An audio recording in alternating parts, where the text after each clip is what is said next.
Hello વિદ્યાર્થી મિત્રો, કેમ છો? મજામાં ને? તબિયત પાણી રેડી?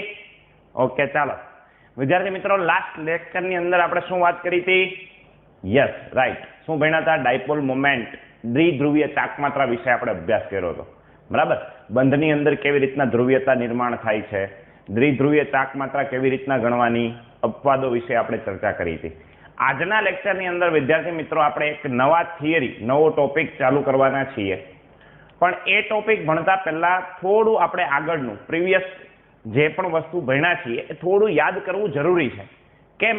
કારણ કે તો જ આપણને આ લેક્ચર કેમ ભણવાનો છે એ સમજાશે. ક્લિયર? ચાલો તો શરૂઆત કરીએ આપણે. સૌથી પહેલા આપણે જ્યારે લુઈસ રચના વિશે ભણતા હતા ત્યારે લુઈસનો જે અભિગમ હતો એ આપણને કોઈ પણ અણુની રચના લખવામાં મદદરૂપ થતો હતો. યાદ રાખજો ખાસ. શું? લુઈસનો અભિગમ આપણને અણુની રચના લખવામાં મદદરૂપ થતો હતો, પણ એના દ્વારા રાસાયણિક બંધ કેવી રીતના રચાય છે એ સમજાવી શકાતું નહોતું.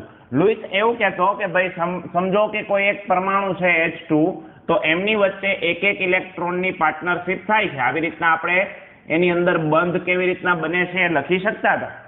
પણ આવી એક એક ઇલેક્ટ્રોનની પાર્ટનરશિપ થઈને આવી રીતના કેમ રાસાયણિક બંધ બને છે એવું કશું એ સમજાવી શકતો નહોતો. એ ઉપરાંત આપણે વાત કરીએ, સમજો કે ભાઈ હાઇડ્રોજન અને હાઇડ્રોજનની અંદર એક એક ઇલેક્ટ્રોનની પાર્ટનરશિપ થાય છે તો ભાઈ એમાં સિંગલ બોન્ડ બને છે. એવી જ રીતના આપણે જો વાત કરીએ ફ્લોરિન અને ફ્લોરિનની અંદર, તો એમાંય બાહ્યતમ કક્ષામાં 7 ઇલેક્ટ્રોન હોય. બરાબર. આ ફ્લોરિનના 7 ઇલેક્ટ્રોન અને આ બીજા એક ફ્લોરિનના 7 ઇલેક્ટ્રોન, તો એમની વચ્ચે પણ એક એક જ ઇલેક્ટ્રોનની પાર્ટનરશિપ થઈ અને ફ્લોરિન ફ્લોરિન બંધ બને છે. તો હવે અહીંયા પણ એક એક ઇલેક્ટ્રોનની પાર્ટનરશિપ થાય છે, અહીંયા પણ એક એક ઇલેક્ટ્રોનની પાર્ટનરશિપ થાય છે, તો બંને બંધની બંધ લંબાઈ સમાન રહેવી જોઈએ. હા કે ના? રહેવી જોઈએ. પણ બેટા એવું નથી. હાઇડ્રોજનની બંધ લંબાઈ 74 પિકોમીટર છે, જ્યારે ફ્લોરિન બંધની બંધ લંબાઈ 144 પિકોમીટર છે. તો આવું કેમ? બંનેમાં એક એકની જ પાર્ટનરશિપ થાય છે છતાં પણ બંધ લંબાઈમાં કેમ વેરિએશન? ત્યારે લુઈસ અભિગમ કશું સમજાવી શક્યા નહીં. ઇવન આપણે આ બંધને તોડવો હોય તો ઉર્જા આપવી પડે, એ ઘણી વધારે આપવી પડે છે. બરાબર. જ્યારે ફ્લોરિનની અંદરનો આ જે બંધ તોડવા માટે ઓછી ઉર્જા આપવી પડે છે. બંનેમાં પાર્ટનરશિપ એક એકની જ થઈ છે છતાં આવું કેમ? આવું વેરિએશન કેમ આવ્યું? તો એ આપણો આ સિદ્ધાંત સમજાવી શક્યો નહીં. એ ઉપરાંત એના પછી આપણે અણુના આકાર સમજવા માટે એક નવો સિદ્ધાંત ભણ્યા હતા, જે હતો VSEPR, valence shell electron pair repulsion, સંયોજકતા કોષમાં રહેલ ઇલેક્ટ્રોન યુગ્મ વચ્ચે અપાકર્ષણનો સિદ્ધાંત. તો આ સિદ્ધાંત ફક્ત ને ફક્ત સાદા અણુઓની જ ભૂમિતિ આપતો હતો. કેવા અણુઓની? સાદા અણુઓ. એમની જ ભૂમિતિ વિશે સમજાવતો હતો. સાદા અણુના આકાર વિશે જ સમજાવતો હતો, ભૂમિતિ અથવા આકાર. બરાબર. પછી હવે આ બધી મર્યાદાઓને દૂર કરવાને માટે નવા 2 સિદ્ધાંત રજૂ કરવામાં આવ્યા. અને આ બંને સિદ્ધાંતો કોના ઉપર ડિપેન્ડ હતા? કોના ઉપર આધાર રાખતા હતા? કયા નિયમોને ઉપર આધારિત હતા? તો ક્વોન્ટમ યંત્રશાસ્ત્રના નિયમ ઉપર આધારિત હતા. કયા? તો નંબર 1, આ બધી મર્યાદાઓને દૂર કરવા માટે નવા જે સિદ્ધાંતો રજૂ કરવામાં આવ્યા એ 2 સિદ્ધાંતો છે. એમાં છે પહેલું VB એટલે કે વેલેન્સ બોન્ડ, અને T આવે VBT એટલે કહેવાય છે વેલેન્સ બોન્ડ થિયરી, જેને કહેવાય સંયોજકતા કોષ, સંયોજકતા બંધ. બરાબર. બંધનવાદ આપણે એવું લખીએ, સંયોજકતા બંધનવાદ. અને એક બીજી છે થિયરી ભણવાની આપણે, જે છે MOT, જેને કહેવાય છે આણ્વીય કક્ષકવાદ. આણ્વીય કક્ષકવાદ. બરાબર. VBT અને MOT જે કના ઉપર ડિપેન્ડન્ટ હતી? ક્વોન્ટમ યંત્રશાસ્ત્ર ઉપર. ક્લિયર? તો આપણે પહેલા VBT ભણશું 2 લેક્ચરની અંદર, પછી સંકરણ શું છે એના વિશે ભણશું, અને પછીના 3 લેક્ચરમાં MOT ભણશું. ઓકે, ચાલો. તો સૌથી પહેલા આ પ્રસ્તાવના હતી.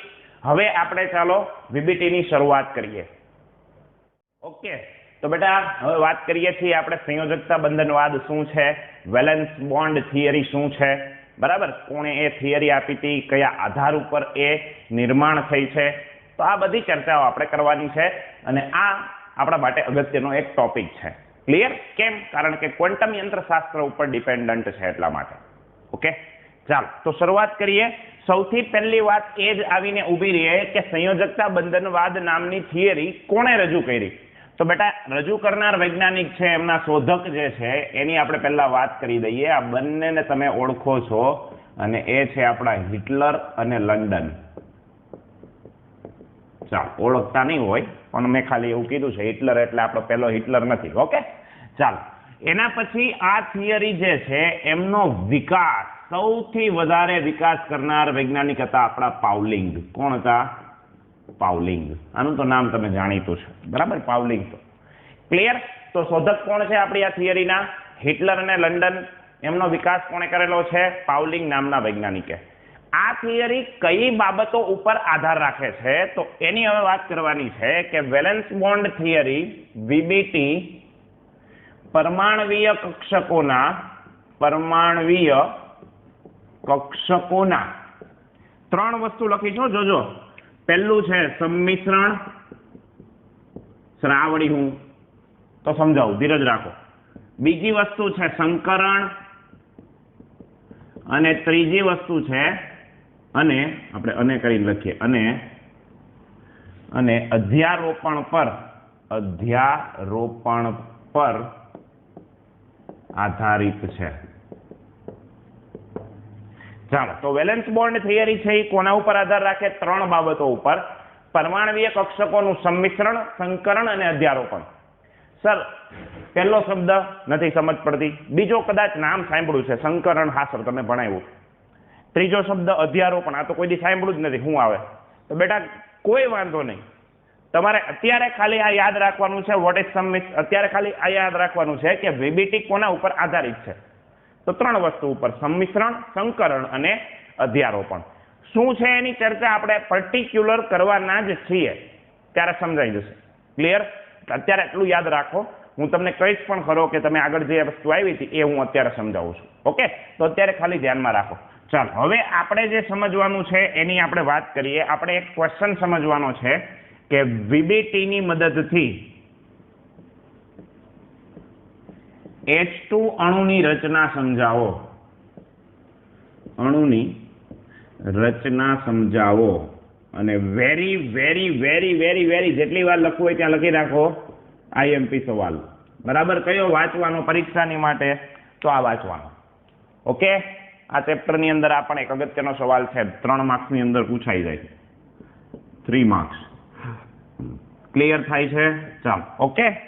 શું છે સવાલ? તો આપણે સમજવાનું છે H2 અણુની રચના. તો કેવી રીતના સમજશું? ચાલો મારી સાથે ધીમે ધીમે સમજવાની ટ્રાય કરીએ. હાઇડ્રોજનના 2 પરમાણુઓ. ચાલો, ધારો કે હું અહીંયા 2 પરમાણુ લઉં છું, આ 1 અને આ 2. આ હાઇડ્રોજનનો પહેલો પરમાણુ છે અને આ હાઇડ્રોજનનો બીજો પરમાણુ છે. બરાબર? હાઇડ્રોજનના 2 પરમાણુ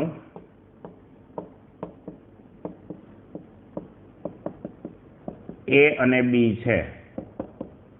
ચાલો, કેવી રીતના લખું છું એ સમજો.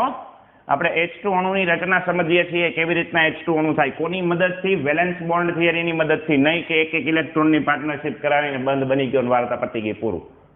એમ નહીં. કેટલા અંતરે ભેગા રહીએ છે, એને તોડવા માટે કેટલી ઉર્જા આપવી પડે છે, ક્યારે નજીક આવે, શું થાય નજીક આવે, તો એ બધી વસ્તુ આપણે શીખવાની છે. ઓકે, ચાલો. તો 2 પરમાણુ A અને B છે. બીજી વાત, તેમના કેન્દ્રની આપણે વાત કરી દઈએ. એમના કેન્દ્રો કયા કયા? તો સમજો આની અંદર પણ અહીંયા આનું આ એક કેન્દ્ર હશે, આને આપણે નામ આપી દઈએ પોઝિટિવ ચાર્જ, અને કેન્દ્ર છે એટલે ન્યુક્લિયસનો Na. અને B ના કેન્દ્રની અંદર પણ પોઝિટિવ ચાર્જ, જેને નામ આપી દઈએ Nb. ઓકે ને, કઈ વાંધો નથી ને? તો વાંધો નહીં, ચાલો, Na અને Nb. બરાબર? A પરમાણુનું કેન્દ્ર હશે Na, B પરમાણુનું Nb. હવે હાઇડ્રોજન પાસે ઇલેક્ટ્રોન પણ હોય એક એક, તો એમના ઇલેક્ટ્રોનને આપણે નામ આપી દઈએ. તો એનો ઇલેક્ટ્રોન હોય એને આપણે આવી રીતના દર્શાવીએ, માઇનસ અને Ea. આનો ઇલેક્ટ્રોન હોય એને માઇનસ અને Eb. ચાલો, તો એમના ઇલેક્ટ્રોનને આપણે નામ આપી દીધા Ea અને Eb. સર, આ ઉપર લીટો કેમ કરો? તો બેટા એ ઇલેક્ટ્રોન ઉપર ચાર્જ હોય ને, માઇનસ ચાર્જ, એટલા માટે લીટો કરવામાં આવે છે. ઓકે, ચાલો એટલે સુધી સમજી ગયા. શું લીધું આપણે? પહેલા બે પરમાણુ A અને B, એમના કેન્દ્ર હોય એને આપણે નામ આપી દીધું Na અને Nb. એમના જે ઇલેક્ટ્રોન હોય એમને નામ આપી દીધું Ea અને Eb. ચાલો અહીંયા સુધી ક્લિયર છો? હવે આપણે સંભાવનાઓ લખવાની છે. શું લખવાની છે? તો જોજો, જ્યારે બે પરમાણુઓ, જ્યારે હાઇડ્રોજનના બંને પરમાણુ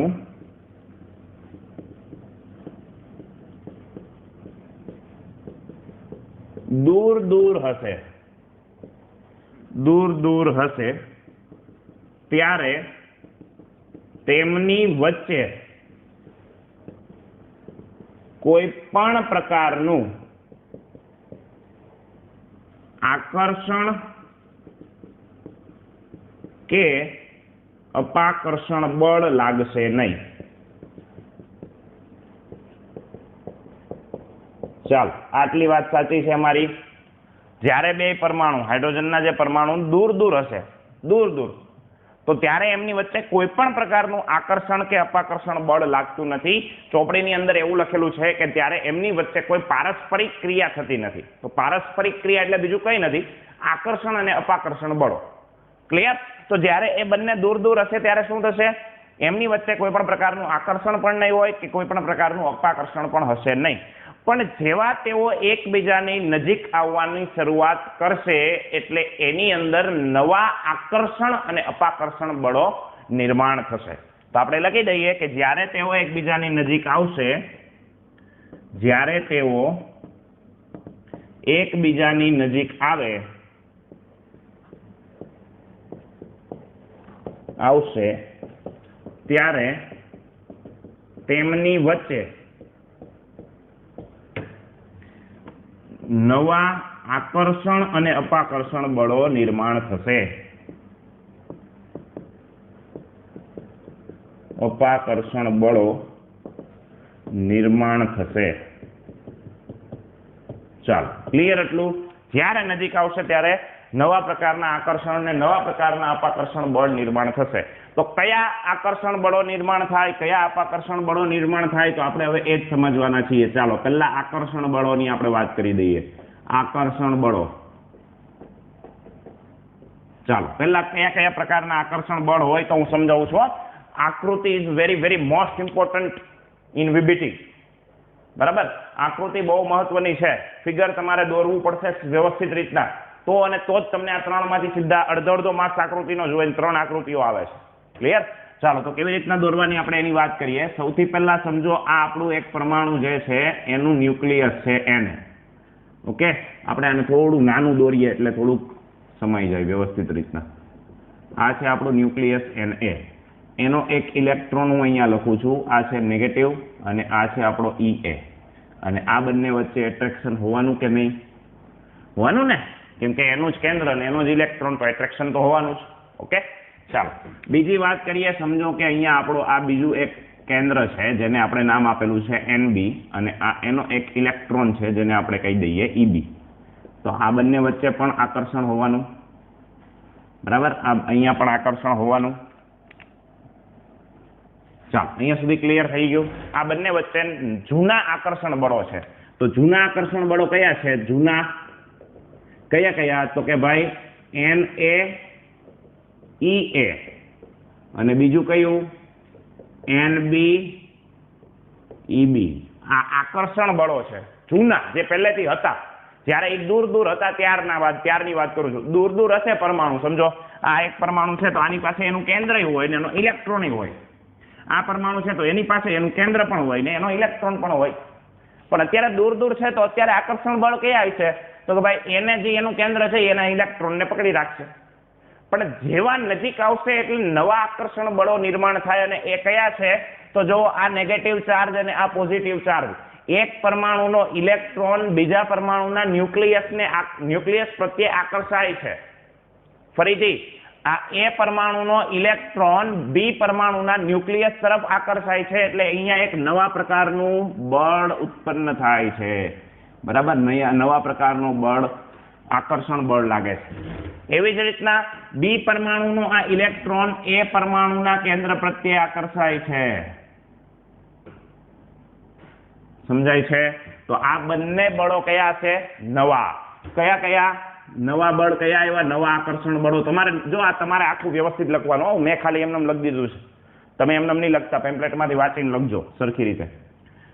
તો ભાઈ Na અને કયું? ઇલેક્ટ્રોન કોનો? બી નો. એક પરમાણુનું કેન્દ્ર, બીજા પરમાણુનો ઇલેક્ટ્રોન. એવી જ રીતના બી પરમાણુનું કેન્દ્ર અને એ પરમાણુનો ઇલેક્ટ્રોન, એમની વચ્ચે આકર્ષણ ઉત્પન્ન થાય છે. ઓકે. તો જ્યારે નજીક આવે ત્યારે આકર્ષણ ઉત્પન્ન થાય છે. તો સર અપાકર્ષણ પણ લાગતું હશે કે? યસ, લાગતું હોય બેટા. કયું? તો હવે એની આપણે વાત કરી દઈએ. ચાલો, અપાકર્ષણ બળોની. આકર્ષણ બળોની વાત કરી હતી, હવે કોની વાત કરીએ? અપાકર્ષણ બળો. ચાલો, કયા પ્રકારના અપાકર્ષણ બળો હોય તો મને કહો. અપાકર્ષણ ક્યારે થાય? સમાન વીજભાર હોય ત્યારે. અને આકર્ષણ ક્યારે થાય? અસમાન વીજભાર હોય ત્યારે. કેમ? અહીંયા એક નેગેટિવ એક પોઝિટિવ હતો તો આકર્ષણ થયું. તો હવે અપાકર્ષણ કોની વચ્ચે થાય? તો હું અહીંયા એને દોરું છું. ચાલો, સોરી, આર્યું આ એક પરમાણુનું કેન્દ્ર અને આર્યું આ બીજા પરમાણુનું કેન્દ્ર. તો કેન્દ્ર વચ્ચે શું થશે? અપાકર્ષણ થશે. શું થશે? અપાકર્ષણ. જો અહીંયા મેં દિશા છે એ કેવી રીતની દર્શાવી છે? તો કે ભાઈ બે એકબીજાને આકર્ષે છે. અહીંયા જો એકબીજાથી વિરુદ્ધ, એટલે કે અપાકર્ષણ થાય છે. તો શું ખાલી એને NB વચ્ચે જ અપાકર્ષણ થાય? નહીં, ઇલેક્ટ્રોન વચ્ચે પણ અપાકર્ષણ થાય. તો હું અહીંયા આ A નો ઇલેક્ટ્રોન અહીંયા લખું છું. આ Na, સોરી, શું લખાય? Ea. અને અહીંયા આપણે લખીએ છીએ -Eb. તો આ બંને વચ્ચે પણ શું થાય? તો કે ભાઈ અપાકર્ષણ થાય. એટલે આપણે આને આવી રીતના દર્શાવીએ. તો હવે અપાકર્ષણ બળો કયા આવ્યા? તો કે ભાઈ એ પહેલું કોના વચ્ચે? કેન્દ્ર વચ્ચે. Na NB વચ્ચેનું અપાકર્ષણ. અને બી આપણે વાત કરીએ તો ઇલેક્ટ્રોન વચ્ચેનું અપાકર્ષણ. તો જો આપણે અત્યારે એ જ વાત કરવાના હતા કે કયા પ્રકારના આકર્ષણ બળો છે એ નિર્માણ થાય છે. અને આ જે પણ આપણે વાત કરી એ સૈદ્ધાંતિક વાત છે. બરાબર? કેવી વાત છે? સૈદ્ધાંતિક. આપણે સિદ્ધાંતોના આધારે આ બધી વસ્તુ આપણે વિચાર્યું કે ભાઈ આવું થશે તો આવું થશે, સિદ્ધાંતો રજૂ કર્યા. પણ પ્રયોગની અંદર શું જોવા મળશે એ તો જ્યારે આપણે પ્રયોગ કરશું ત્યારે જ ખબર પડશે. ક્લિયર? તો ચાલો, પ્રયોગની અંદર શું જોવા મળે છે આપણે એની વાત કરીએ. એટલે કે આપણે પ્રાયોગિક સાબિતી વિશે અભ્યાસ કરીએ. પ્રાયોગિક સાબિતી એમની શું છે તો એના વિશે આપણે ભણવાનું છે. આ સવાલ તમારે ફરજિયાત આજે એક વખત લખવાનો છે, કમ્પલસરી. ઓકે, ચાલો. એટલે પ્રાયોગિક સાબિતી શું છે? તો જ્યારે પ્રયોગ કરવામાં આવ્યો ત્યારે ખબર પડી કે જ્યારે બે પરમાણુ એકબીજાની નજીક આવતા હશે, જોજો, સમજો, શું પ્રયોગ કરતા હતા ત્યારે ખબર પડી. શું ખબર પડી? કે જ્યારે પરમાણુઓ એકબીજાની નજીક આવશે ત્યારે જો અહીંયા આકર્ષણ બળો ઉત્પન્ન થાય છે અને અપાકર્ષણ બળો ઉત્પન્ન થાય છે. તો ભાઈ નજીક આવશે કે નહીં આવે? તો બેટા જોજો, પ્રયોગ ઉપરથી ખબર પડી કે જ્યારે બે પરમાણુ નજીક આવે ત્યારે ઉત્પન્ન થતા આકર્ષણ બળોની માત્રા અપાકર્ષણ બળોની માત્રા કરતા વધારે છે. આટલી આપણને ખબર પડી. શું ખબર પડી? આપણે લખી દઈએ કે જ્યારે બે પરમાણુઓ નજીક આવે, ત્યારે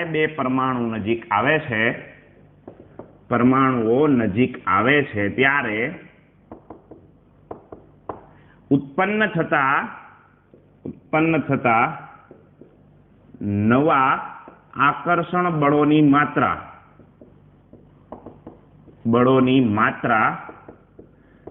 નવા અપાકર્ષણ બળોની માત્રા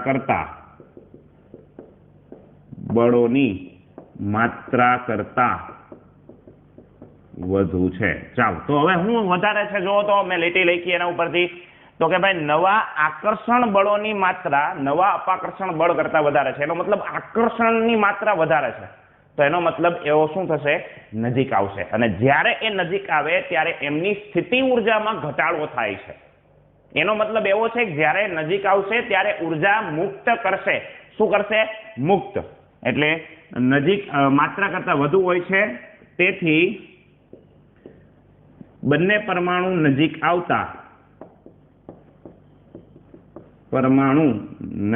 આવતા શું થશે? સ્થિતિ ઉર્જા ઘટે છે. સ્થિતિ ઉર્જામાં ઘટાડો થાય છે.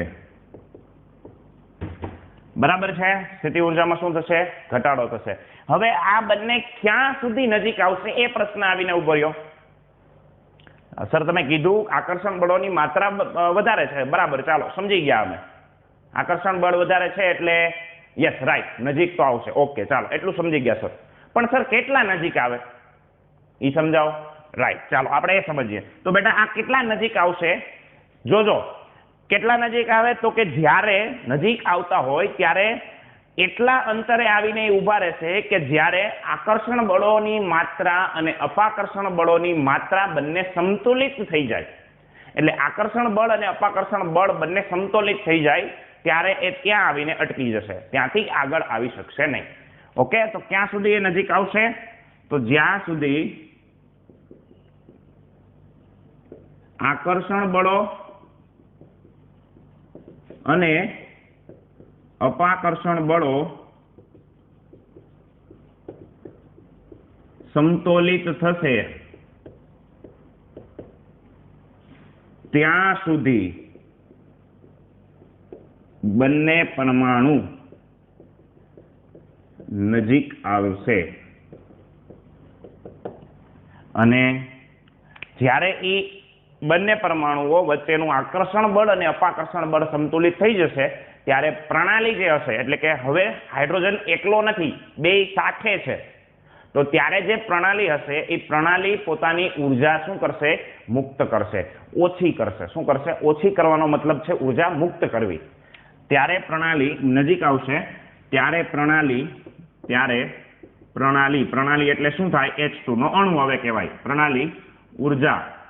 ત્યારે પ્રણાલી આપણે એવું લખી નાખીએ ચોપડીમાં છે એમ, ન્યૂનતમ ઉર્જા પ્રાપ્ત કરશે. ન્યૂનતમ ઉર્જા એટલે ઓછામાં ઓછી ઉર્જા પ્રાપ્ત કરે. એનો મતલબ એવું છે એની પાસે જે પણ ઉર્જા હશે એ બધી એ ગુમાવી દેશે. એટલે ન્યૂનતમ ઉર્જા પ્રાપ્ત કરશે. ચાલો ક્લિયર એટલી વાત? પહેલો મુદ્દો ક્લિયર, બીજો મુદ્દો ક્લિયર, ત્રીજા મુદ્દાની હવે આપણે વાત કરવાની છે. ક્લિયર? ચાલો હવે ઈ બંને જેટલા અંતરે આવીને ઊભા રહી જાય છે, આ બંને પરમાણુ આમ દૂર દૂર હતા ત્યાંથી નજીક આવતા ગયા. આકર્ષણ બળની માત્રા વધારે હતી એટલા માટે નજીક આવતા હતા. કેટલે સુધી નજીક આવે? તો જ્યારે આકર્ષણ અપાકર્ષણ બળો સંતુલિત થઈ જાય. તો હવે જે અંતરે આવીને એ ઊભા રહી ગયા છે એ અંતરને એની બંધ લંબાઈ કહેવાય. જે અંતરે બંને પરમાણુઓ સ્થિર થાય અને શું બનાવે? સ્થિર થાય અને અણુની રચના કરે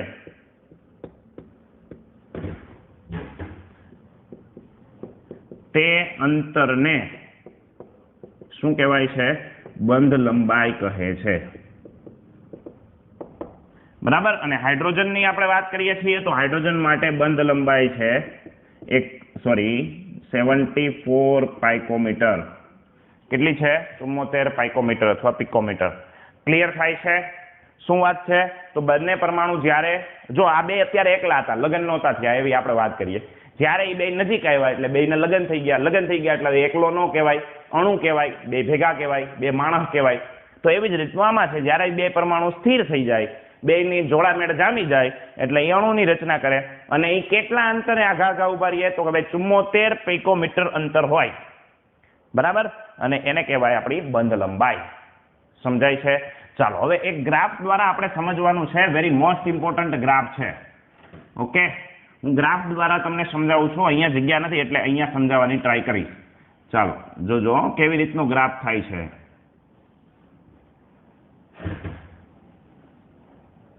અને આપણે થોડુંક નાનું કરી દઈએ એટલે ગ્રાફ આપણે સમજી શકીએ. તમારે ગ્રાફ પણ કમ્પલસરી દોરવાનો છે. ચાલો અહીંયા આપણે લખીએ અંતર. બરાબર? બે પરમાણુઓ વચ્ચેનું અંતર છે. અહીંયા આપણે છે ઉર્જા, અહીંથી અહીંયા ઉર્જા છે 0. ક્લિયર? અને અહીંયા ઉર્જા કંઈક હશે. હાઇડ્રોજન પરમાણુની વાત કરીએ છીએ એટલે અહીંયા -435.8 કિલો જૂલ પર મોલ ઉર્જા હશે. થોડુંક છે ને ગીચો ગીચ છે એટલે તમે જરાક જોવામાં સમજવામાં ધ્યાન રાખજો એટલે કઈ તકલીફ પડે નહીં. આ અંતર છે બેટા. ચાલો ક્લિયર હવે? ઓકે, આ કેટલી ઉર્જા છે અહીંયા? માઇનસ, આ સાબિતીની આની છે -435.8. હવે ચોપડીમાં છે ને ત્યાં ભૂલ કરેલી છે, માઇનસ નથી લખેલો. હમણાં જ આપણે અહીંયા કીધું. ચાલો જો આપણે સમજીએ એટલે ખબર પડે. સમજો કે આપણો પરમાણુ છે આ એરિયા અત્યારે આ દૂર દૂર, બરાબર. આ બંને પરમાણુઓ દૂર દૂર છે. આ લાઈન થોડીક હું આગળ ખેંચી દઉં. ત્યારે આ બંને પરમાણુઓ વચ્ચે આટલું અંતર છે, તો એમની ઉર્જા હશે કંઈક 0 ની આસપાસ, કંઈક વધારે ઉર્જા હશે. ઓકે. જેવા એ બધા નજીક આવશે કે નજીક આવતાની સાથે, જો અહીંયા આપણે ઉર્જા લખીએ, ચાલો અહીંયા કંઈક ઉર્જા હશે. જેવા એ નજીક આવશે કે નજીક આવતાની સાથે આમ નીચે ઉર્જા થતી જશે અને પછી આવી રીતનો આમ ગ્રાફ મળે છે. તો હવે અહીંયા જે હશે એ ઉર્જા છે. તો અહીંયા કંઈક બે જ્યારે જુદા જુદા હોય, આગા હોય, ત્યારે કંઈક એમની પાસે ઉર્જા હશે. જેવા એ નજીક આવે છે, જોજો આ એરિયા આ નજીક આવે છે, સોરી, જેવા તેઓ નજીક આવે છે તો અહીંયા જો હવે ઉર્જા કેટલી થઈ જાય છે. તો જો ઉર્જા શું થાય છે, ઘટતી જાય છે, 0 થી નીચે જાય છે ઉર્જા. જો અહીંયા કંઈક વેલ્યુ હશે.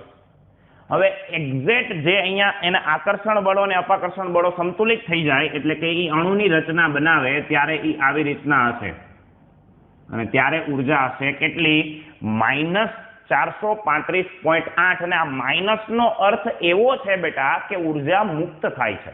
જ્યારે એ બે પરમાણુઓ એકબીજા સાથે જોડાય, અણુની રચના કરશે ત્યારે આટલી ઉર્જા મુક્ત કરશે. સમજાય છે? હવે ફ્લોરિન માટે સમજવું હોય તો ઈઝી થઈ ગયું, બરાબર. એ પછી આપણે સમજશું, અત્યારે આપણે ચર્ચા એની નથી કરતા. પણ જ્યારે આ બે પરમાણુ ભેગા થઈ જશે ત્યારે અહીંયા એની ઉર્જા કેવી થાય છે, મુક્ત થાય છે અને ત્યાં સ્ટેબલ થાય છે.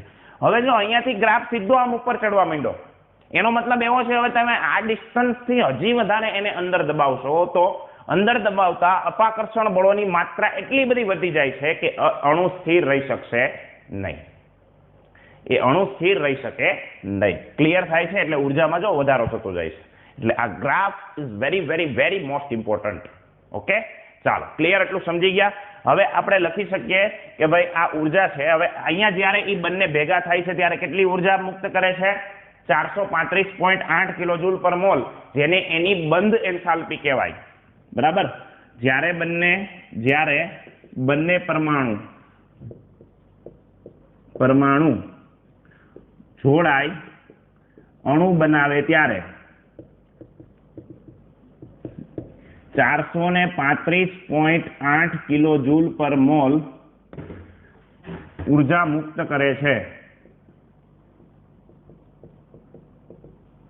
જેને શું કહેવાય, બંધ એન્થાલ્પી કહેવાય. ચાલો હવે અણુ બનાવે ત્યારે ઉર્જા શું થાય, અણુ બનાવે ત્યારે ઉર્જા શું થાય છે, મુક્ત થાય છે, આપણને મળે છે. તો હવે જ્યારે અણુ બની જશે, જોજો હવે હું થોડું છે ને અહીંયા સમજાવી દઉં. અણુ બની ગયો, હવે આને H2 નો અણુ કહેવાય. H એટલે H2 નો અણુ કહેવાય. પહેલા એ બે એકલા માણસો હતા, હવે એ જોડાઈ ગયા છે. તો H2 ના અણુને તોડવા માટે તમારે આ અણુ જે હશે ગેસિયસ ફોર્મની અંદર, એને તમારે જો તોડવો હશે તો તમારે કેટલી ઉર્જા આપવી પડશે, 435.8 કિલોજૂલ પર મોલ ઉર્જા આપવી પડે. અને ત્યારે એ બંને ફરી પાછા એકલામાં વયા જાય. એટલે બહુ એની વચ્ચે મોટો ડખો કરાવવો પડે, ત્યારે એ બે એકલા થઈ જાય પાછા. અત્યારે બંને વચ્ચે પ્રેમ હોય એટલે જોડાઈ ગયા છે ભાઈ. 435.8 કિલોજૂલ જેટલી ઉર્જા તમે આપશો એટલે ફરી પાછા છૂટા પડી જશે. ક્લિયર? તો આ જે વસ્તુ થાય એને બંધ વિયોજન એન્થાલ્પી કહેવાય, કેમ કે વિયોજન થાય છે, તૂટે છે. ઓકે, તો આ વસ્તુ આપણે સમજવાની હતી. This is the very most important. આ સવાલ તમારે પૂછાય છે, બરાબર. વ્યવસ્થિત રીતે એકદમ કરાવ્યો છે, તો શાંતિથી આને જોઈ જાઓ, વાંચી લ્યો. પછી આપણે VBTની અભિધારણાઓ શું છે, કક્ષકોનું સંમિશ્રણ શું છે, હવે આ 3 શબ્દો વિશે આપણે ભણવાનું છે. ક્લિયર? તો પહેલા આટલું જોઈ જાઓ, પછી આપણે આગળ વધીએ. ચાલો વિદ્યાર્થી મિત્રો, ત્યાર પછી હવે આપણે આગળ વધીએ છીએ થોડુંક એક સ્ટેપ. સંયોજકતા બંધનવાદ શું છે, H2 અણુની રચના કેમ થાય છે, એના વિશે આપણે શીખી ગયા. હવે સંયોજકતા બંધનવાદની કંઈક અમુક એક અભિધારણાઓ છે. કેવી રીતના બંધ બને છે, કેવી રીતના કક્ષકો સંયોજાય, કક્ષકોનું સંમિશ્રણ થાય છે. તો બેટા આપણા NCERTની અંદર આવી રીતના નથી લખેલું. આ તમને સમજાય એટલા માટે આપણે લખેલું છે. તમારી NCERTમાં કક્ષકોનું સંમિશ્રણ એવું કરીને ટોપિક મારેલો છે. શું? કક્ષકીય સંમિશ્રણ, આપણે એવું લખીએ, કક્ષકીય સંમિશ્રણ. ચાલો, તો આ ટોપિક આપણે સમજવાનો છે. સર આ ટોપિક ભણાવતા પહેલા આ કહી દો, સંમિશ્રણ શું છે? ક્યારના સંમિશ્રણ કરો છો? તો જો હમણાં તમને વાત કરી હતી ને, વેલેન્સ બોન્ડ થિયરી જે છે એ 3 બાબતો ઉપર આધાર રાખે: પરમાણ્વીય કક્ષકોનું સંમિશ્રણ, સંકર્ણ અને અધ્યારોપણ. એમાંનો પહેલો શબ્દ એટલે સંમિશ્રણ શું છે? ચાલો એની પહેલા આપણે વાત કરી દઈએ. સંમિશ્રણ શું છે? ખૂબ જ અગત્યનું. તો વોટ ઇઝ સંમિશ્રણ? ચાલો, સંમિશ્રણ શું છે? તો જ્યારે કોઈ એક પરમાણુની અર્ધપૂર્ણ કક્ષક, જ્યારે કોઈ એક પરમાણુની, ખાસ અગત્યની વાત કેવી? અર્ધપૂર્ણ કક્ષક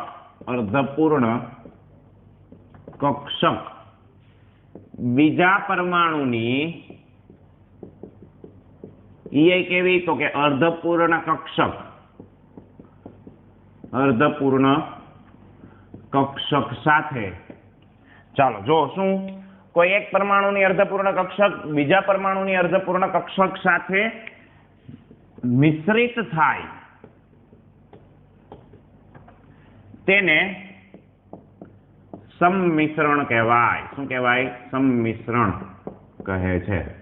ચાલો, તો શું કીધું છે? જો કોઈ એક પરમાણુની અર્ધપૂર્ણ કક્ષક બીજા પરમાણુની અર્ધપૂર્ણ કક્ષક સાથે શું થશે?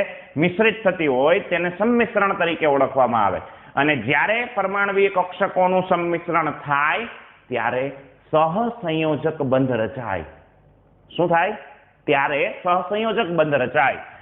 બરાબર, સંમિશ્રણ કહે છે. અને જ્યારે પરમાણવીય કક્ષકોનું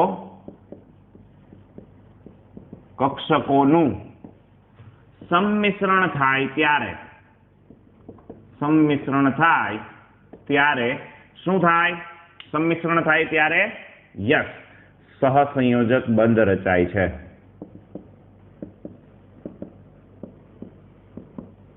ચાલો એક એક્ઝામ્પલ દ્વારા આપણે સમજીએ. ફોર એક્ઝામ્પલ, આ કોઈ એક પરમાણુની એસ કક્ષક છે. કઈ કક્ષક છે? એસ. આપણે અત્યારે જે પણ વાત કરશું એ બધી પેટા કક્ષકને રિલેટેડ કરશું. આ કક્ષક, અર્ધપૂર્ણ કક્ષકની આપણે વાત કરીએ છીએ. કક્ષક એટલે એક જ કક્ષક. આપણે પી ની અંદર 3 પેટા કક્ષકો આવે તો એ પી જે કક્ષક છે એ પી કક્ષકની આપણે અત્યારે અર્ધપૂર્ણ એટલે કઈ? તો પી ની જે પી એક્સ, પી વાય અને પી ઝેડ, આ 3 કક્ષકો આપણે ગણશું. સમજો, ખાસ અગત્યની વાત, અર્ધપૂર્ણ ક્યારે હોય? જ્યારે એમાં એક જ ઇલેક્ટ્રોન હોય. હવે પી એક્સ માં મેક્સિમમ ઇલેક્ટ્રોન કેટલા સમાય? તો કે 2 સમાય. પી વાય માં કેટલા સમાય? 2. પી ઝેડ માં 2. આપણે વાત પર્ટિક્યુલર કોઈ કક્ષકની કરશું, પી એક્સ ની, પી વાય ની, પી ઝેડ ની. બરાબર, એ પછી છે એટલે અત્યારે બહુ ના સમજાણું હોય તો કોઈ ચિંતા નહીં કરો. ઓકે, ચાલો, આ એસ કક્ષક છે એક પરમાણુની, અને આ બીજા પરમાણુની એસ કક્ષક છે. આ બંને વચ્ચે સંમિશ્રણ થાય છે તો શું થશે? સંમિશ્રણ થશે એટલે બંને પરમાણવીય કક્ષકો એકબીજામાં ભળી જાય. બરાબર, એકબીજાની અંદર મિશ્રિત થાય. અને આ તમને જે ભાગ દેખાય છે એને સંમિશ્રણ થયું કહેવાય. સંમિશ્રણ. અને કયું સંમિશ્રણ છે? કઈ કઈ કક્ષકો સંમિશ્રિત થઈ? તો એસ સંમિશ્રણ કહેવાય. શું કહેવાય આને? એસ સંમિશ્રણ. ચાલો, ક્લિયર એટલી વસ્તુ? શું કહેવાય એને? એસ સંમિશ્રણ. કેમ? કારણ કે એસ કક્ષકો મિશ્રિત થઈ છે એટલા માટે. ક્લિયર? ચાલો, એટલે સુધી સમજી ગયા. હવે આપણે અભિધારણાની વાત કરીએ. ચાલો, શું છે પહેલા? મેં શું શીખવાડ્યું? સંમિશ્રણ શું છે? હવે અભિધારણાઓ, આપણા વેલેન્સ બોન્ડ થિયરીની શું અભિધારણાઓ છે તો એની આપણે વાત કરવાની છે. 3 જ છે બેટા. કેટલી? 3. એટલે આપણે શીખી ગયા અને સમજી ગયા એટલે પૂરું. અભિધારણા. ચાલો, નંબર 1 શું છે? એકદમ ઈઝી. એવી જ પરમાણવીય કક્ષકોનું સંમિશ્રણ થશે કે જેમની ઉર્જામાં વધારે તફાવત ન હોય. શું? એવી જ પરમાણવીય કક્ષકોનું સંમિશ્રણ થાય. આપણે લખાવો મને, ચાલો. એવી જ પરમાણવીય કક્ષકોનું સંમિશ્રણ થાય.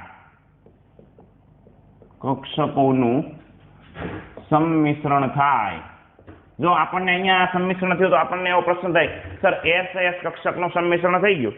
હવે એસ ની અંદર 1s આવે છે, 2s આવે છે, 3s આવે, 4s આવે, તો શું બધાની ઉર્જા સરખી હોય? નહીં. બીજી એસ સિવાય પી કક્ષકોનું સંમિશ્રણ થાય? હા, થાય.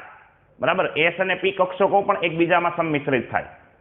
તો શું સર એસ અને પી માં 1s થાય, 2s થાય? ચાલો, એ તો સમજી ગયા. પણ સર 2s 2p થાય? તો હા બેટા થાય. સર 3s3p થાય? હા બેટા થાય, પણ આપણે પહેલા લખી દઈએ પછી હું તમને સમજાવું તો વધારે મજા આવશે. એવી જ પરમાણવીય કક્ષકોનું સંમિશ્રણ થશે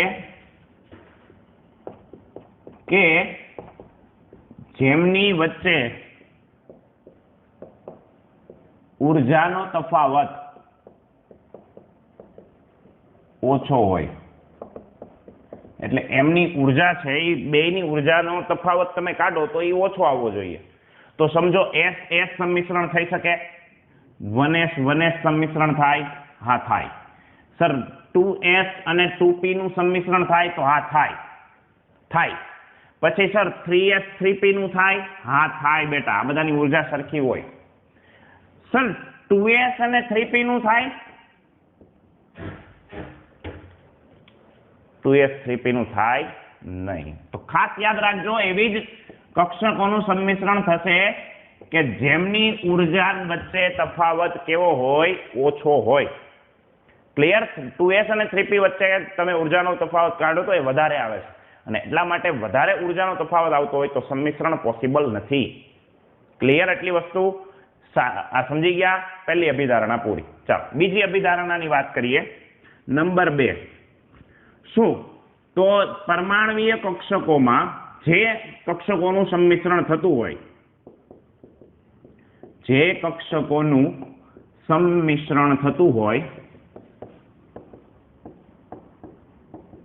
તેવી કક્ષકોમાં ઇલેક્ટ્રોનના સ્પિનની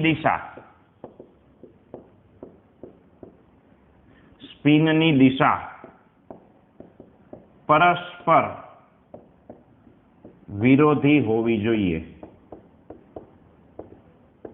ચાલો આ બીજી અભિધારણા શું કહે છે? તમે જે પણ કક્ષકોનું સંમિશ્રણ કરો, પહેલી વાત તો ઊર્જા સરખી હોવી જોઈએ. હવે જે પણ કક્ષકોનું તમે સંમિશ્રણ કરતા હોય, સમજો 1s નું સંમિશ્રણ થાય છે, તો સમજો આ 1s ની અંદર ઇલેક્ટ્રોન આ દિશામાં ઘડિયાળના કાંટાની દિશામાં ફરે છે. સમજો ઇલેક્ટ્રોન ક્યાં ફરે છે? ઘડિયાળનો કાંટો આમ ફરતો હોય ને અહીંથી આમ, એટલે આમ હું દર્શાવું છું, જોજો આ ઉપર ચડે પછી અહીંથી પાછો આમ જાય, આવી રીતના આમ ઘડિયાળનો કાંટો ફરતો હોય, એટલે એનો મતલબ એવો છે ઇલેક્ટ્રોન અત્યારે સમઘડી દિશામાં ફરે છે. હવે આ કક્ષકનું સંમિશ્રણ જ્યારે કોઈ બીજી કક્ષક સાથે થાય ત્યારે એ બીજી કક્ષકની અંદર રહેલો ઇલેક્ટ્રોન એના કરતા વિરુદ્ધ સ્પિન ધરાવતો હોવો જોઈએ. તો અહીંયા આ બીજી સમજો કક્ષક હોય તો એની અંદરનો ઇલેક્ટ્રોન છે એ વિષમ ઘડી દિશામાં ચાલો છો, એટલે 12 વાગ્યાથી આમ ઊંધું ચલાવો તો આવી રીતના આમ જાય, આ નીચે ઉતરે, અહીંયાથી આમ જાય, અહીંયાથી ઉપર ચડે, અને તો જ એ બંને વચ્ચે સંમિશ્રણ થાય. અને પાવલિંગે કીધેલું છે, પૌલીએ, કે ભાઈ શું કીધેલું છે કે એક છે એ અપર સ્પિન ધરાવતો ઇલેક્ટ્રોન હોય અને બીજો ઇલેક્ટ્રોન જ્યારે એની અંદર આવે ત્યારે એ વિરુદ્ધ સ્પિન ધરાવતો હોય. ક્લિયર થાય છે આ બંને વસ્તુ? તો બીજી અભિધારણા આવી રહ્યા છે. ત્રીજી અને લાસ્ટ અભિધારણાની આપણે વાત કરીએ. શું? તો સૌથી અગત્યની વસ્તુ બેટા કે જ્યારે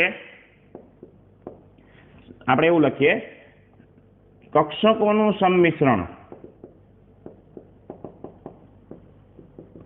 યોગ્ય પ્રમાણમાં થવું જોઈએ.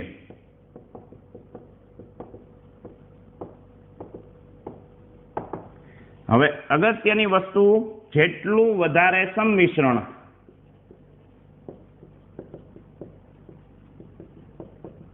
તેટલો વધારે પ્રબળ બંધ, તેટલો વધારે પ્રબળ સહસંયોજક બંધ. તો આ વસ્તુ ખાસ અગત્યની છે કે ભાઈ જેટલું વધારે સંમિશ્રણ થાય એટલો વધારે પ્રબળ બંધ બનશે. ક્લિયર થાય છે? જેટલું વધારે સંમિશ્રણ એટલો વધારે પ્રબળ બંધ. ઓકે, તો આ એમની અભિધારણા હતી. ચાલો ફટાફટ કોપી કરી લ્યો, પછી આપણે SS કક્ષકનું સંમિશ્રણ કેવી રીતના થાય છે એ સમજશું. ચાલો ફટાફટ કોપી કરી લ્યો. ચાલો બેટા, આજના લેક્ચરનો આપણે લાસ્ટ ક્વેશ્ચન ભણી લઈએ, પછી આપણે પૂરું કરશું. શું છે આપણો લાસ્ટ ક્વેશ્ચન? તો પરમાણવીય કક્ષકોનું સંમિશ્રણ સમજાવો. ઓકે, તો જ્યારે બેટા બે પરમાણુઓ નજીક આવશે ત્યારે એમાં રહેલી જે પરમાણવીય કક્ષકો હશે એમનું સંમિશ્રણ થશે, અને એમનું સંમિશ્રણ 3 પ્રકારે થાય છે. કાં તો ધન સંમિશ્રણ હોય, કાં તો ઋણ હોય, અને કાં તો શૂન્ય હોય. શું મેં કીધું? સમજો આ બે પરમાણુ છે, આ બંને જ્યારે એકબીજાની નજીક આવે ત્યારે એમાં રહેલી જે પરમાણવીય કક્ષકો છે એમનું શું થાય છે? સંમિશ્રણ થાય છે. અને આ સંમિશ્રણ 3 પ્રકારનું હોઈ શકે. કયા કયા? કાં તો ધન હશે, કાં તો ઋણ હશે, ને કાં તો કેવું હશે? શૂન્ય હશે. ઓકે, ચાલો તો પહેલા એ જ વાત આપણે લખી દઈએ કે જ્યારે બે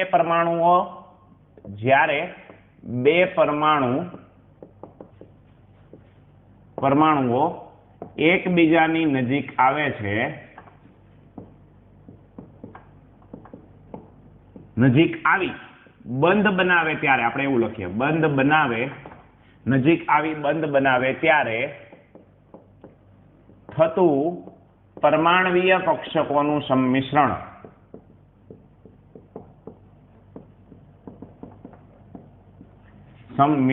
કયું કયું હોઈ શકે? મેં હમણાં જ તમને કીધું, કાં તો ધન હોય, કાં તો ઋણ હોય, અને કાં તો કયું હોય? શૂન્ય. ધન, ઋણ કે શૂન્ય હોઈ શકે. બરાબર, જ્યારે આ બંધ બનાવશે ત્યારે કાં તો ધન સંમિશ્રણ થયું હશે, કાં તો ઋણ સંમિશ્રણ થયું હશે, અને કાં તો કેવું સંમિશ્રણ થયું હોય? શૂન્ય સંમિશ્રણ થયું હોય. સર, ક્યારે ધન, ક્યારે ઋણ અને ક્યારે શૂન્ય, આ કોના ઉપર આધાર રાખે? તો બેટા આ બે વસ્તુ ઉપર આધાર રાખે છે, જે તરંગ વિધેયની સંજ્ઞા, પહેલી વસ્તુ તરંગ વિધેયની સંજ્ઞા અને દિક વિન્યાસ ઉપર આધાર રાખે છે. દિક વિન્યાસ પર આધાર રાખે છે. ચાલો, એટલે બે વસ્તુ ઉપર આધાર રાખે. હમણાં આપણે વાત કરીશું, પહેલા તો એવું કીધું કે ભાઈ જ્યારે બે પરમાણુઓ એકબીજાની નજીક આવશે અને બંધ બનાવતા હોય ત્યારે એની અંદર પરમાણવીય કક્ષકો જે રહેલી હશે આ બંને પરમાણુની અંદર, એ શું પામશે? સંમિશ્રણ થશે બંને. અને એ જે સંમિશ્રણ હશે એ કાં તો ધન હશે, કાં તો ઋણ હશે, ને કાં તો શૂન્ય હશે. હવે આ શું છે એને હમણાં આકૃતિ દ્વારા આપણે સમજવાના છીએ. પણ એ ક્યારે ધન હોય, ક્યારે ઋણ હોય અને ક્યારે શૂન્ય હોય, એ કોના ઉપર આધાર રાખે, કોના ઉપર ડિપેન્ડન્ટ છે? તો એ બે વસ્તુ ઉપર ડિપેન્ડન્ટ છે, આધાર રાખે છે. એક તરંગ વિધેયની સંખ્યા, તરંગ વિધેય આપણે સમજેલા છીએ, જ્યાં ઇલેક્ટ્રોન મળી આવવાની સંભાવનાનું એક વિધેય છે, બરાબર ને? શ્રોડિંજરના સમીકરણમાં આપણે સમજાતા ચેપ્ટર નંબર 2 માં. અને બીજી વસ્તુ છે દિક વિન્યાસ. તો હવે સર આ દિક વિન્યાસ શું છે? આ પછી કોઈક તમે નવું લાવ્યા. દિક વિન્યાસ બેટા હમણાં આકૃતિ દોરીશ ને ત્યારે જ સમજાશે, બરાબર? સંમિશ્રણ કેમ તમને સમજાવી દીધું, એમ દિક વિન્યાસ હમણાં આકૃતિ દોરશું ત્યારે ખબર પડી જશે. ક્લિયર? તો એમના ઉપર આધાર રાખે છે. હવે આપણે વાત કરીએ કયા કયા પ્રકારનું સંમિશ્રણ હોઈ શકે. તો ધન સંમિશ્રણ. બીજી વાત કરીએ આપણે એના પછી ઋણ સંમિશ્રણ, અને અંતે શૂન્ય સંમિશ્રણ. ચાલો, ક્યારે ધન, ક્યારે ઋણ, ક્યારે શૂન્ય? તો ક્યારે ધન? તો કે ભાઈ સમાન સંજ્ઞા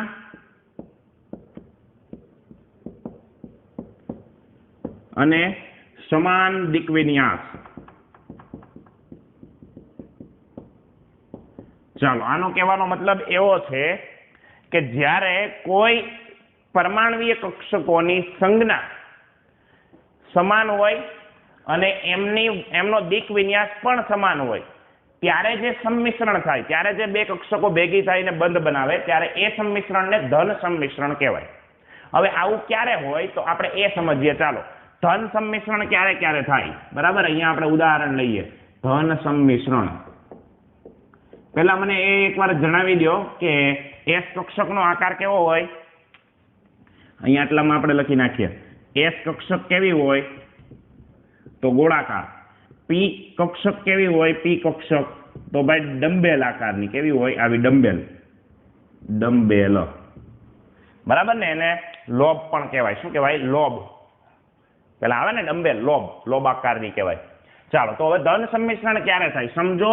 જો કેમિસ્ટ્રીની અંદર આપણે ઝેડ કક્ષક જે હશે એને મુખ્ય અક્ષ તરીકે, કક્ષક બોલાઈ જાય છે, પણ ઝેડ અક્ષને આપણે મુખ્ય અક્ષ તરીકે લઈશું. બરાબર? આ એક વસ્તુ છે ને, ધ્યાનમાં રાખજો, નોટ ડાઉન કરીને રાખજો. ખાસ નોંધ, ત્યાં હાંસિયામાં લખી નાખો. હાંસિયામાં આપણે આની જરૂર નથી, આપણે યાદ જ રાખવાનું છે. કેમેસ્ટ્રીમાં ઝેડ અક્ષને મુખ્ય અક્ષ તરીકે લેવામાં આવે છે.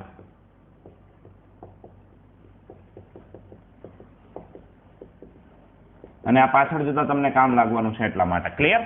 અત્યારે એટલું ખાલી ત્યાં હાસ્યમાં લખી રાખજો કે ભાઈ ઝેડ અક્ષ છે એ કેમેસ્ટ્રીમાં મુખ્ય અક્ષ તરીકે લેવાય. ચાલો તો આપણે હવે બે કક્ષકોનું ધન સંમિશ્રણ કરીએ. ચાલો સમજો કે આ ઝેડ અક્ષ છે. આ કઈ કક્ષક હશે? ડંબેલ આકારની છે એટલે PZ કક્ષક છે. ક્લિયર? આ કક્ષક છે એનું સંમિશ્રણ થાય છે S કક્ષક સાથે. કોની સાથે? આ કઈ કક્ષક છે? S કક્ષક. સમજો કે આ જે વસ્તુ છે અહીંયા આ નેગેટિવ છે, આ પોઝિટિવ ચાર્જ છે અને આ પણ પોઝિટિવ ચાર્જ છે. તો જો સંજ્ઞા બંનેની કેવી છે? જ્યાં સંમિશ્રણ થાય છે ત્યાં સંજ્ઞા જુઓ, આની પોઝિટિવ, આની પણ પોઝિટિવ. સંજ્ઞા કેવી છે? પોઝિટિવ અને પોઝિટિવ. એક ગોળાકાર છે, એક કેવી છે? ગોળાકાર સર્કલ છે, અને બીજી છે એ કેવી છે? આવી લોબ આકારની. તો આમની વચ્ચે જે સંમિશ્રણ થાય એ સંમિશ્રણ કેવું હશે? ધન સંમિશ્રણ. સમજાય છે? ઓકે. PZ અને S વચ્ચેનું. PZ વચ્ચે તમારે કરાવવું હોય તો પણ સંમિશ્રણ થઈ શકે. જો આવી રીતના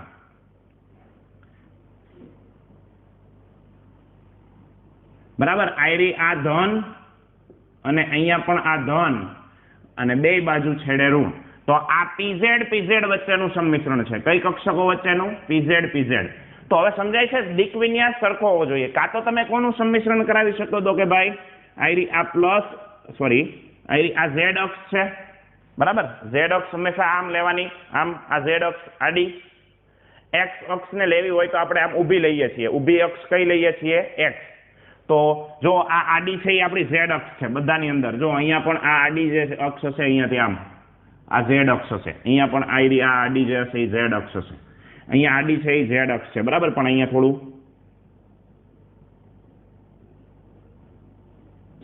થોડું સેટિંગ કરેલું છે બરાબર. ઓકે. હવે એવી જ આપણે રીતના બીજી એક X કક્ષક લઈ લઈએ, PX. ચાલો અચ્છા ને બંને થોડુંક આપણે ફરીથી દોરવું હોય તો નહીં ચાલશે. ચાલો હવે તમે સમજી ગયા છો એટલે ચાલશે. જો અહીંયા પણ પ્લસ સંમિશ્રણ થાય છે બરાબર. સમાન સંજ્ઞા એક બાજુએ હોય તો એવા સંમિશ્રણને ધન સંમિશ્રણ ગણવું. આ કેને વચ્ચેનું થયું છે? PX વચ્ચેનું સંમિશ્રણ. ચાલો હવે એક બીજું સંમિશ્રણ લઈ લઈએ આ બંને કક્ષકો વચ્ચે, અને આ બંને કક્ષકો છે આપણી પ્લસ માઇનસ PY અને PY વચ્ચેનું સંમિશ્રણ. તો જો બધાની અંદર આ બધી કક્ષકો એવી છે કે જેમની અંદર દિક વિન્યાસ અને સંજ્ઞા સમાન છે. એટલા માટે સંમિશ્રણ જે થાય છે ધન સંમિશ્રણ છે.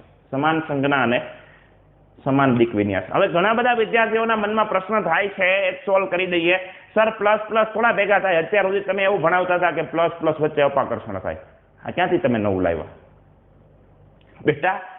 આ પ્લસ છે એ આપણા આ તરંગ વિધેયની સંજ્ઞા છે. શું છે? તરંગ વિધેયની સંજ્ઞા. એ વીજભાર નથી, એ તરંગ વિધેયની સંજ્ઞા છે. અને તરંગ વિધેયની સંજ્ઞાને વીજભાર આરે કોઈ પણ પ્રકારના લેવા દેવા નથી બરાબર.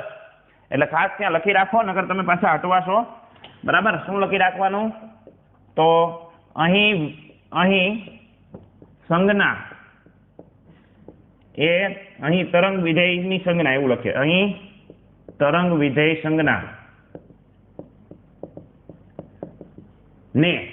ને વીજભાર સાથે કોઈ સંબંધ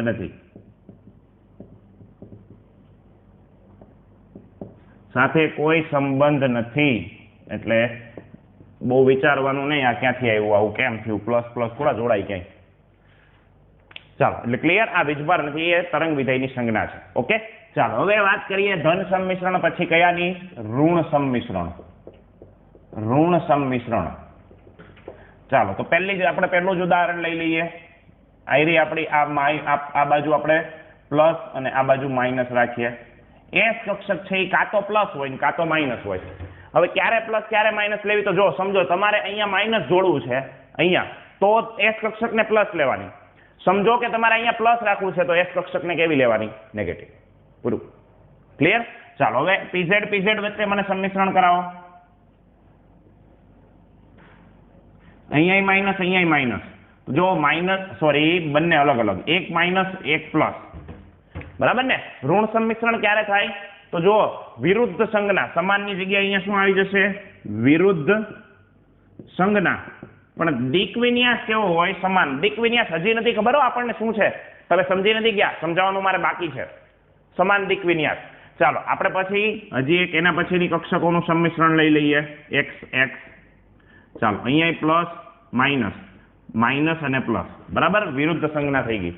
પીવાય નું સંમિશ્રણ હવે હું અહીંયા સાઈડમાં લઈ લઉં છું, કેમ કે મારે શૂન્ય સંમિશ્રણ તમને સમજાવવાનું છે એટલા માટે. ચાલો આ પ્લસ હશે તો આ માઇનસ પ્લસ. ક્લિયર?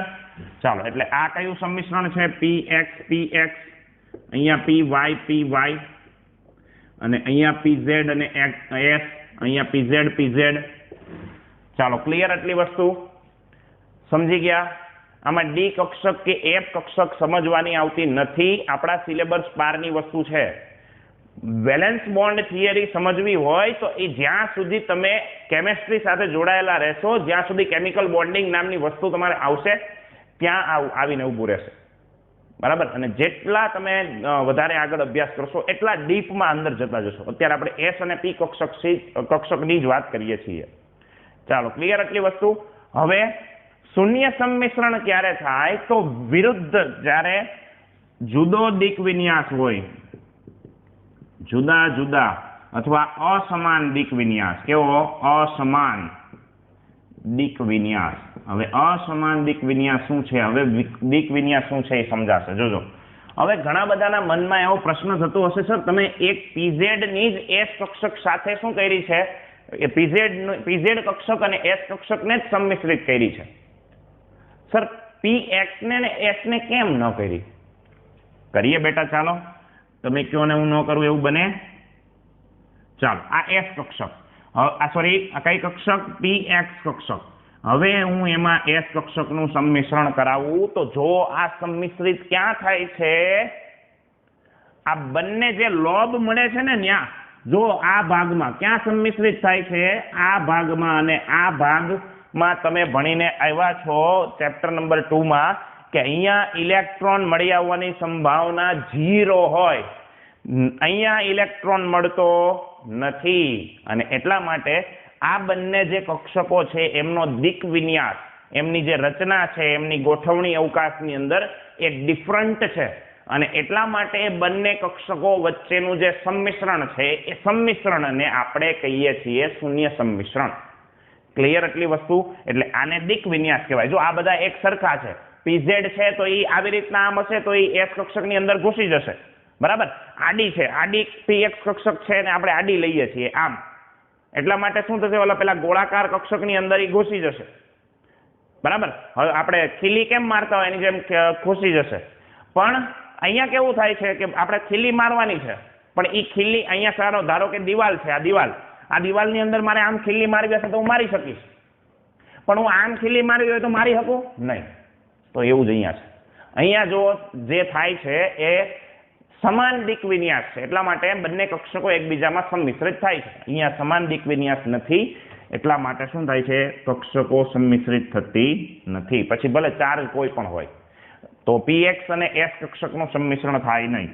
ચાલો હવે પીવાય અને એક્સ નું થાય કે ના થાય તમારે મને કહેવાનું, આન્સર આપવાનો છે મને મેસેજ કરીને, બરાબર. આ જે વિડીયો લેક્ચર જોવે એનો આન્સર આપવાનો, હા કે ના. શું ક્વેશ્ચન શું છે? પીવાય અને એસ કક્ષકનું સંમિશ્રણ થાય કે નહીં. અને બીજી એક વસ્તુ, હવે એના પછી પીએક્સ અને પીવાય નું સંમિશ્રણ થાય કે નહીં? પીએક્સ અને પીવાય, તો પીએક્સ આવી રીતના ઊભી છે અને પીવાય આવી રીતના છે, આ પ્લસ માઇનસ જે પણ લ્યો એ, પણ આ બંને કોઈ દિવસ સંમિશ્રિત થાય નહીં, કેમ કે એસ કક્ષક આપણે ઝેડ કક્ષકને આમ આડી લીધી છે, એક્સ કક્ષકને આવી રીતના આમ ઊભી લીધી છે, તો વાય કક્ષકને આમ તમારી સામે લેવાય આવી રીતના આમ.